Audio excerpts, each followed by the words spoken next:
So today we are continuing down the path of our quadrilaterals.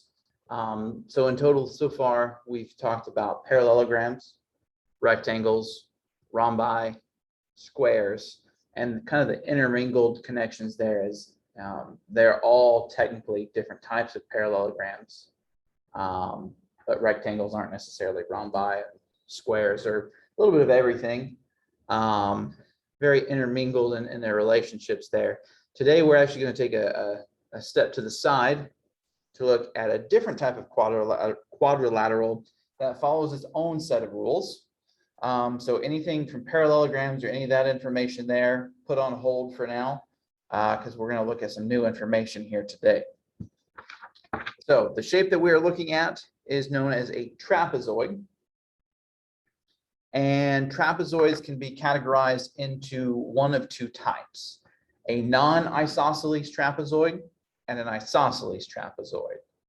So starting with a non-isosceles trapezoid, there's only one pair of opposite sides that are parallel, denoted in this image here.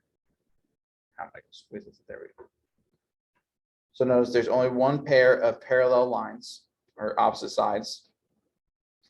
And the only other rule that we have for non-isosceles trapezoids is that consecutive angles between parallel lines are supplementary. Hopefully that doesn't shock us too much, because if I were to look at this diagram here, if these are parallel, if I were to imagine one of these other two sides as a transversal, consecutive interior angles were always supplementary. So realistically, there's not really anything new here. It's just, think of it as two parallel lines with two different transversals that create a four-sided shape. Consecutive angles are supplementary between the two. That does not mean, though, that this angle here in the bottom left is supplementary to this one, because they are tied to the same parallel line, not to the same transversal. On the other hand, probably the more common of trapezoids that most people probably would have seen are known as isosceles trapezoids. Now, these are the ones that are a little bit more special and have a few more rules, or I should say assumptions, that we can believe to be true. And what makes an isosceles trapezoid isosceles is that there are two legs that are not parallel. So you have a parallel set and then you have another set, are congruent. If you think about that, isosceles triangles, we had two sides that were congruent. An isosceles trapezoid, the same thing is true. Two sides that are congruent.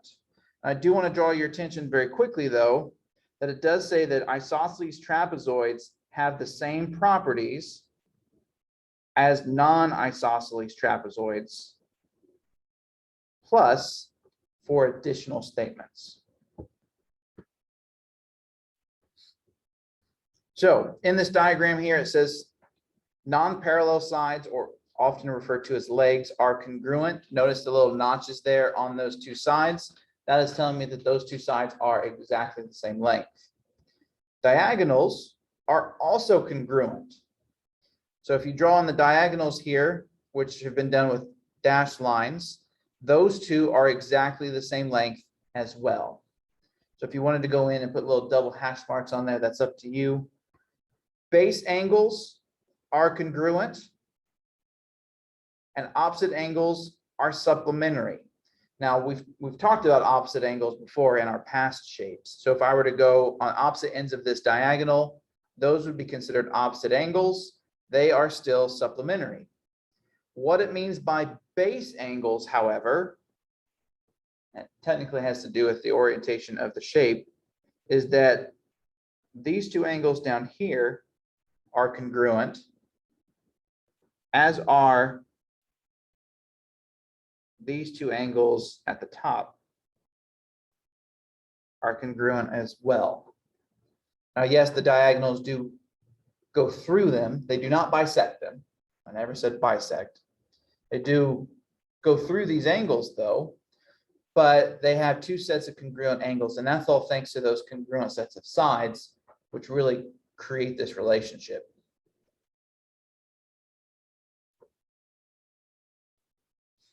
So again, very briefly there, those are all the properties we can assume to be true dealing with these trapezoids. Now, obviously, it's important before you go diving into it, make sure you identify it as either non-isosceles or isosceles, because that will change how many of those bullet points you can actually adhere to. So jumping right into it, finding missing values on trapezoids right off the bat. Is this an isosceles trapezoid or not? No, it's a non. It's a non-isosceles. There's no information here telling me that these two non-parallel sides are congruent. So that means there's only two things that are true here. Only one pair of opposite sides are parallel, which we see, and that consecutive angles are supplementary. So taking a look here, imagine we have two parallel lines. These other sides are behaving kind of like transversals. If I was to look for angle K right here, how would I go about doing that?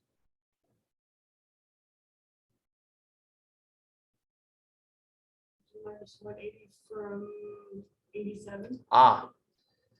Imagine again, transversals, this angle right here is off of this. I'm calling them transversals. They're just sides of the trapezoid. Belongs to this transversal JM. This angle belongs to KL. Okay, then it'd be 51. Correct. So angle K and angle L are supplementary. So we would take 180 minus 51 to get, I believe, 129 degrees.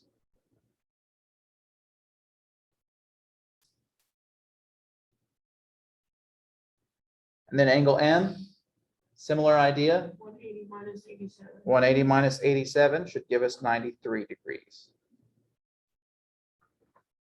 There's not much more we can do with a non-isosceles trapezoid because there's not as many facts that can be believed as true. Number 2, is this one isosceles or not? No. Nope. There's no information here suggesting that those two non-parallel lines are congruent, so we have to assume that it's not isosceles.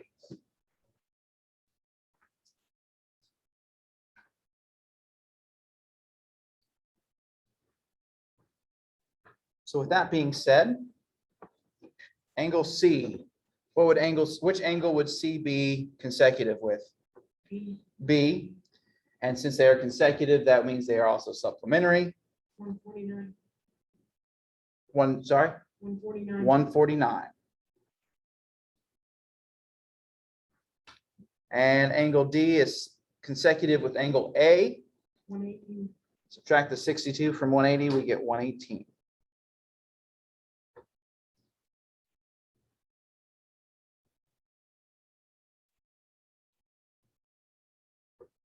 Jumping down to the next one, changing gears just a little bit here. Instead of just trying to calculate missing angle measures, we're setting up an equation to find a missing variable. In this case, be careful. Notice that they've changed the orientation of the trapezoid itself. They've kind of rotated it so that the parallel sides are going a different direction. Don't let that throw you off though, because if I was looking at this image here, parallel lines are going kind of up and down, left to right. The transversals are these other two non-parallel sides. So in this case right here, I have a 54-degree angle. The angle that is consecutive with it is 8x plus 6. What do I know that that total should be? 180. It should be 180. So what I would set up here is that 8x plus 6 plus the 54-degree angle, because they are consecutive and therefore supplementary, should equal a total of 180 degrees. Well, from there, I just go into solving. Hopefully you notice first that there are a pair of like terms there, which could be combined to give me 8x plus 60 equals 180. And then I'm going to subtract 60 from both sides. I get 8x equals 120. Divide both sides by 8. 15. X equals 15. And for this one, that's all I needed.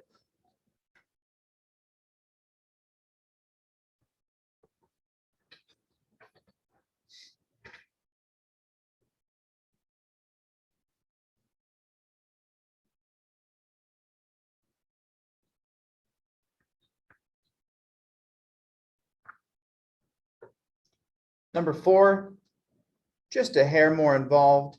This time it's not asking us to find X. It wants us to find the measure of angle R. Thankfully, though, that is one of the ones we have an expression for. So theoretically, if I find X, X will then help me find the measure of angle R. And looking at where the expressions are at, are Q and R consecutive angles? Set up equal to each other. We wouldn't want to set them equal to each other. If they're consecutive, that means they're also supplementary. And to be supplementary means that they add up to 180. So I wouldn't want to set them equal. I would want to actually add them together. So that would give me 12x plus 3 plus 7x minus 13 equals 180.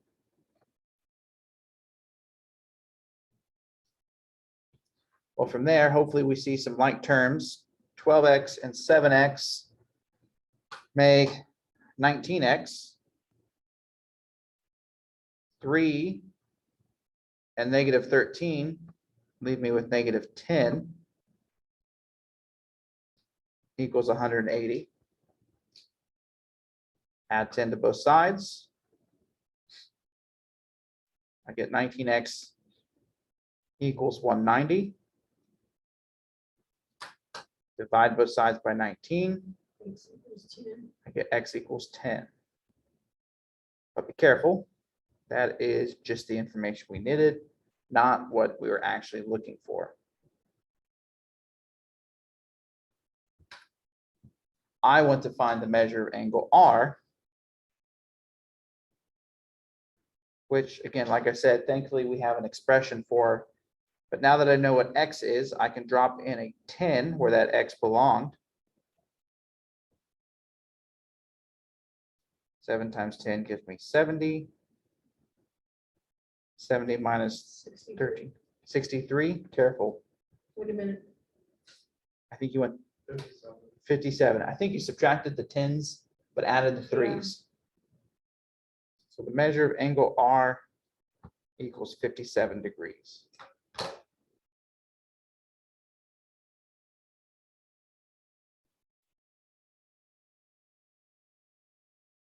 Quick bonus question. Do I have enough information to find the measure of angle P or S? Technically, I could figure out how much in total they should be, because I could figure out Q and R, and being that this is a four-sided shape, a quadrilateral, I know that the sum of all the angles should be 360, but unfortunately, even if I knew the total of P and S together, I don't have enough information to be able to decide how much individually, how many degrees go for each. I know they're supplementary, but that's all I know.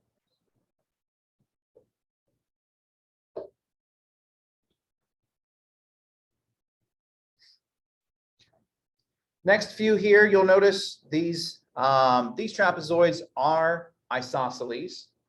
Either it is said verbally that they are isosceles trapezoids, or if you look at the little hash marks on the non-parallel sides, they are showing that they are congruent. So in this example here, we're trying to define a relationship based off of the 4 additional points up above in our notes. We're told it's an isosceles trapezoid. Segment DG must therefore then be congruent to EF.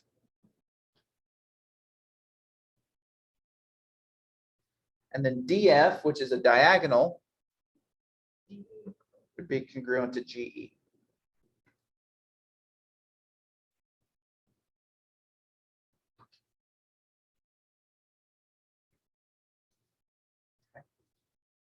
Similar situation, this time looking at the angles. Again, we're told that this is an isosceles trapezoid. Again, going off of one of the bullet points up above, angle T would be congruent to U, angle U because they are base angles. And therefore angle V would be congruent with W, angle W.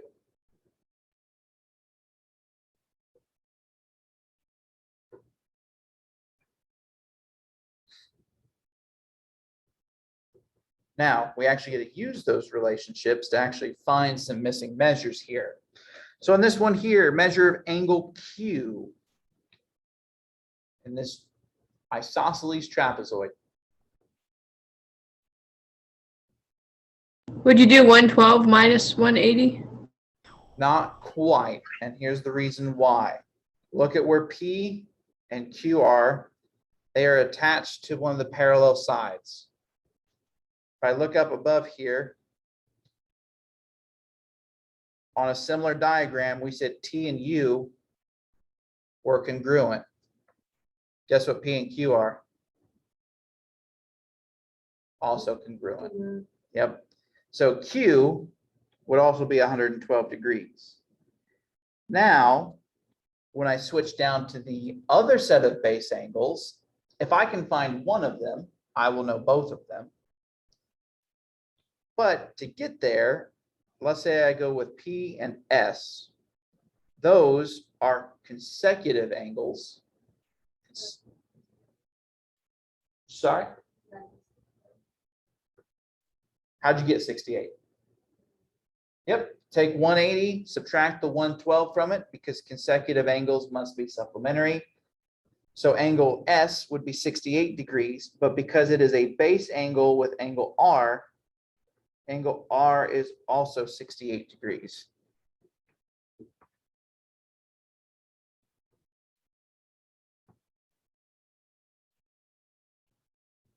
Number 8, similar exercise here. What's the measure of angle W? 47, Also 47 because it is a base angle with angle X. And then similar process to find either Z or Y. Subtract that 47 from 180, 33. we get 133, but that should be the same for both. Is that correct? Yes. They're both, those two are base angles as well. There we have it. So far, so good.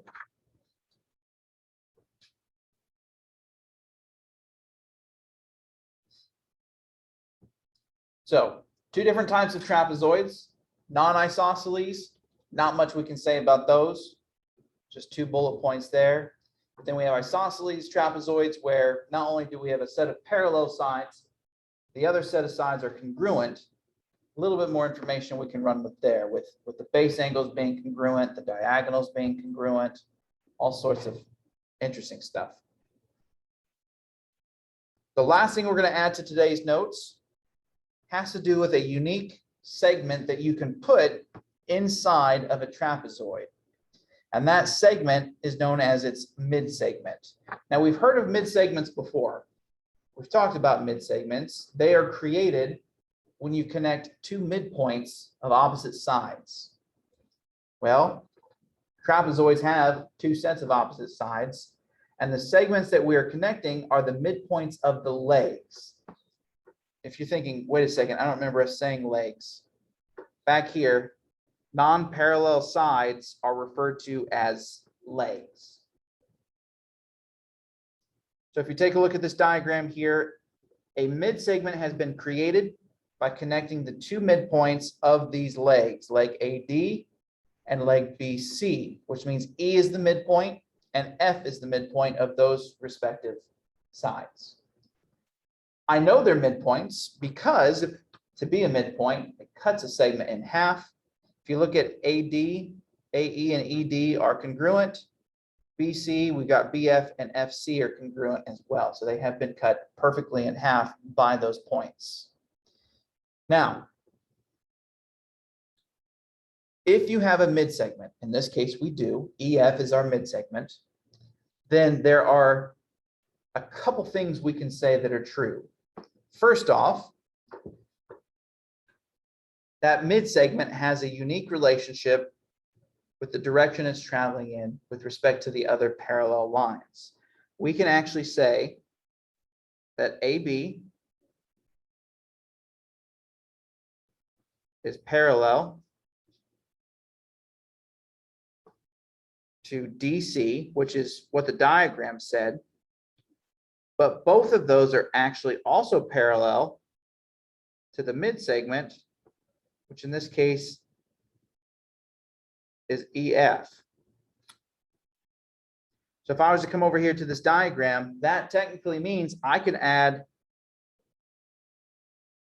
a little arrow to the mid segment as well. All three of those lines, segments, I should say, are parallel.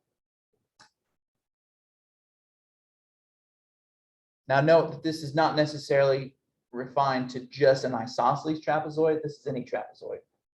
Isosceles or non-isosceles.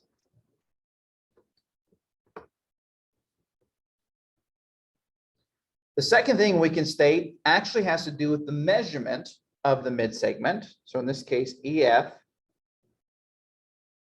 I'm going to give you the formula, but I'm going to describe to you what it basically is doing. To find the length of the mid segment, you take the sum of the two parallel sides, so AB plus DC, and you divide it by 2.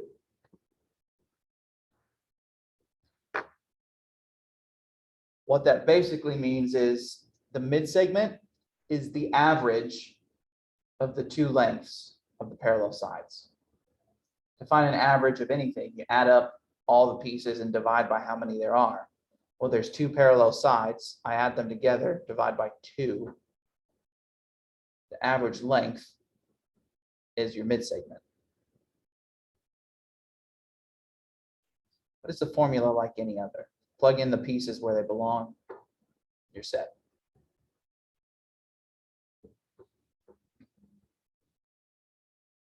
So we're actually going to start with that bit of information with the next 4 examples here.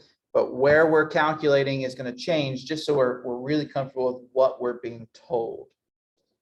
So it says use the trapezoid above for questions 1 through 4. So when it's talking about A, B, D, C, E, F, it's talking about this diagram up above. So I'll try to squeeze it in the shot each time. For this one, it says if AB equals 14 and DC equals 26, find EF.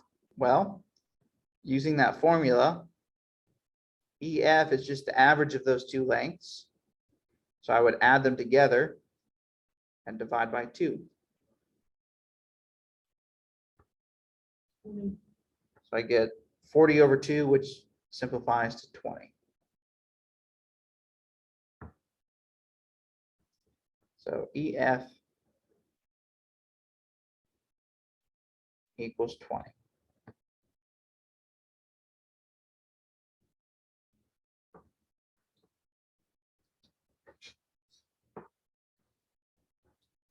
Next one, very similar. Again, I'm going to try to keep that diagram in the shot so we kind of remember what it's referencing.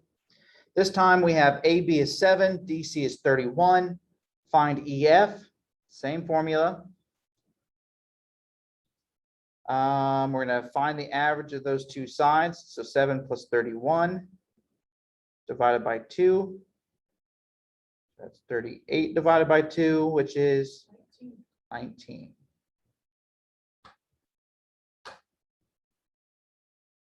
So EF in that scenario would be 19.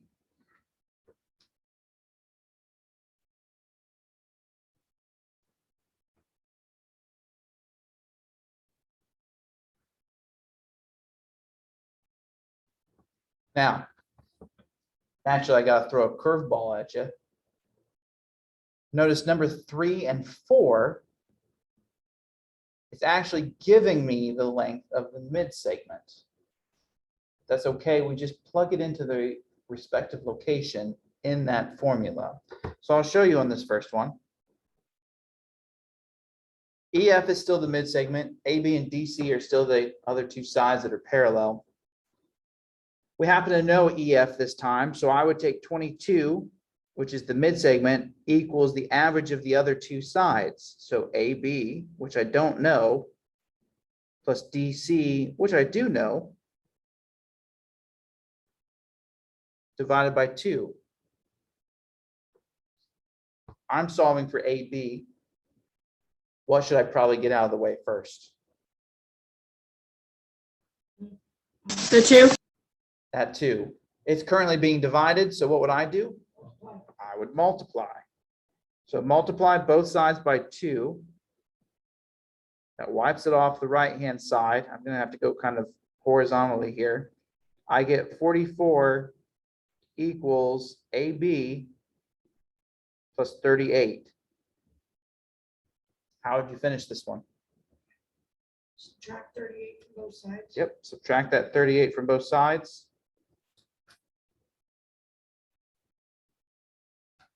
I should get 6. I'm actually going to flip mine around here as well. I'm going to say AB equals 6. Does it matter if we put like X in while we're solving? And then just switch it to whatever the variable is? That's a good question. If you wanted to bring an X through that instead, I would suggest doing one little detail, maybe up here next to the prompt. Remind yourself what X represents. If you'd rather use an X through that, remind yourself what X represents. Because if you're talking about multiple different segments, you want to make sure that those don't accidentally get scrambled. That's totally fine. Now, I didn't use it, so I'm going to erase mine though real quick, but that is certainly a great opportunity there.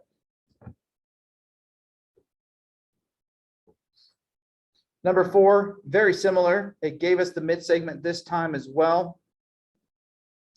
So EF midsegment is 47 equals the average of the other two lengths. My AB is 41 plus DC, which I don't know yet, over 2. But you're going to notice the process is still very similar.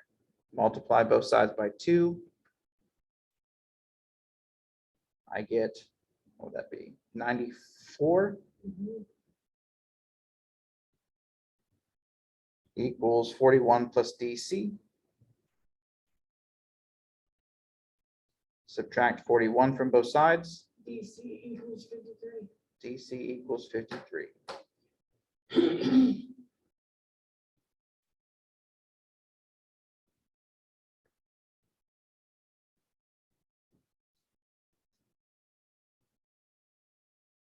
So there's those 4 there. That's really the only 2 varieties that could come about. Either you're looking for the midsegment, in which case add the other 2 sides together, divide by 2, or you already have the midsegment and you're trying to find one of the missing sides, in which case you got a little bit more work to do there.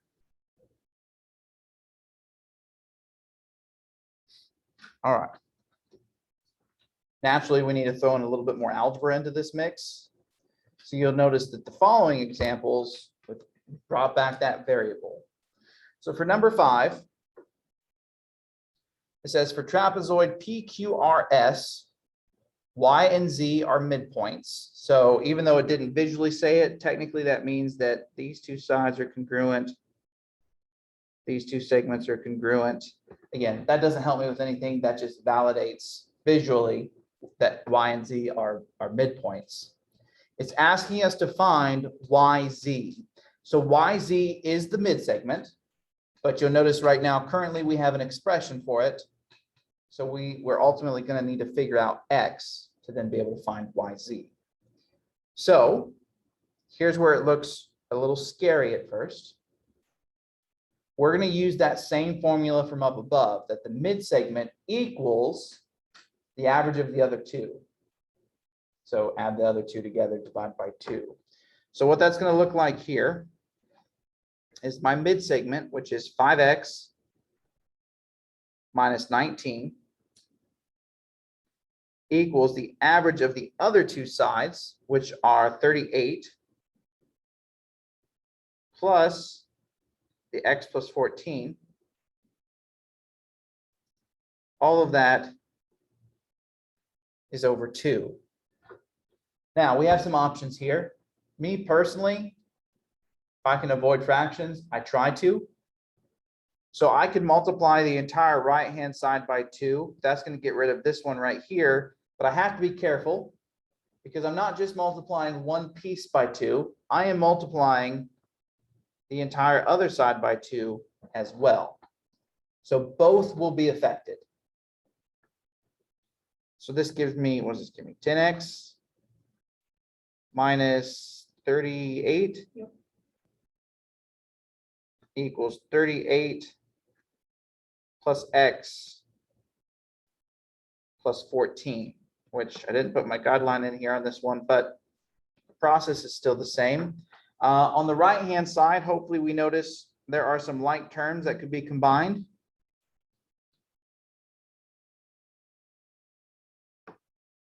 What is it, 3, 4, 52. So 52 plus x.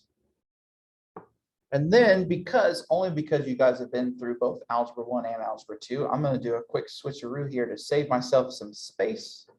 I'm going to do 2 steps at once. I'm going to subtract x from both sides, but also add 38 to both sides. Keep track with me. On the left, 10x minus x leaves me with 9x. The negative 38 plus 38 is gone. On the right, 52 plus 38 is 90. X minus x is gone as well. All that's left to do then, divide both sides by 9. I get x equals 10. But was I looking for x? No. I was not. I'm looking for yz. And for that, I have an expression. Yz equals 5x. X I now know is 10 minus 19. 5 times 10 gives me 50. 31. Minus 19 gives me 31.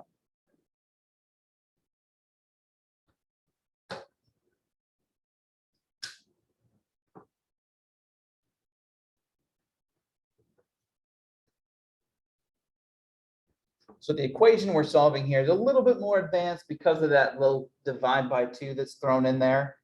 But from the beginning, just multiply both sides by 2 completely, and that knocks it out pretty quick.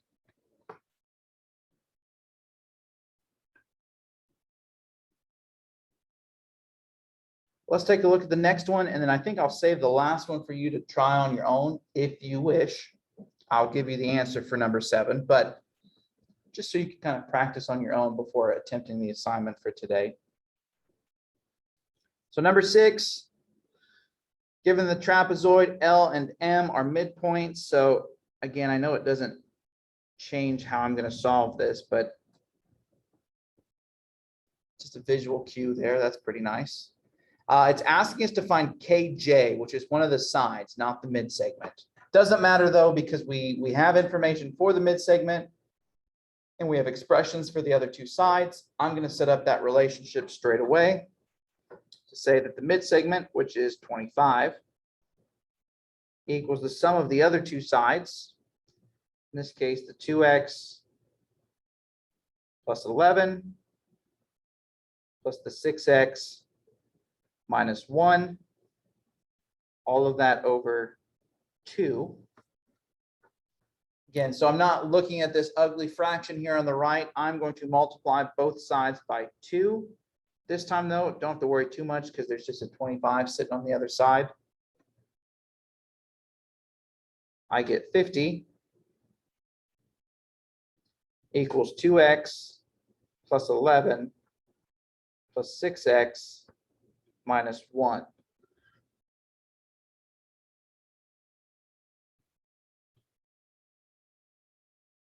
Well, on the right, I have some like terms, 2x and 6x, 11 and negative 1.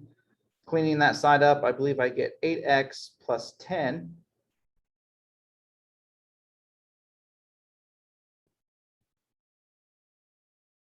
Subtract 10 from both sides. I get 40 equals 8x.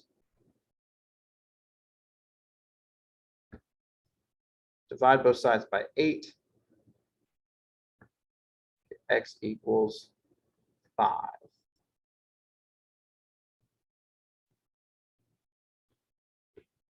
Don't mind me while I pretty up my work.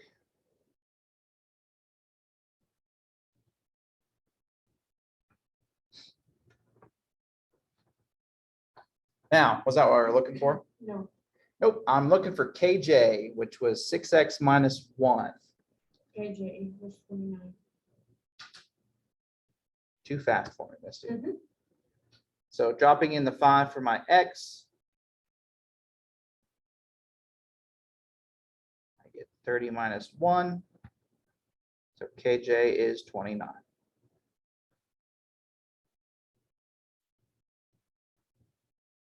I like these. So a little bit strange at first when you plug them all in, kind of looks like you're creating a mess until you realize that 2 can be moved away pretty quickly. Then it's just solving another equation. So with that being said, I'm going to leave the last one for you. I'm going to give you the 2 bits that you'll need to check along your way. I'll write them down here at the bottom. As you solve through this one, you should end up getting x equals 2, which should lead you then to the point where you figure out that UV equals 13.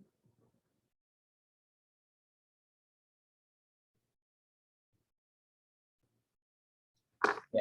If you want to do that as a little mini exercise to check to see that you're ready to go on these types of problems, by all means, please feel free to do so. Otherwise, we went through it rather quickly compared to some of our last couple lessons, just because of the amount of rules we had to keep track of. Trapezoids, kind of refreshing because they march to their own beat. They have their own list of things to keep track of. We don't have to remember, what was that about parallelograms and what was that about rectangles, or nope, they have their own set of rules. We did introduce a key player here, the mid segment, but we only have to worry about that with trapezoids here. Any questions for me before I switch this over to the assignment? Would it be too confusing to go over a couple from yesterday? I think I'm having a harder time with like the angles than anything.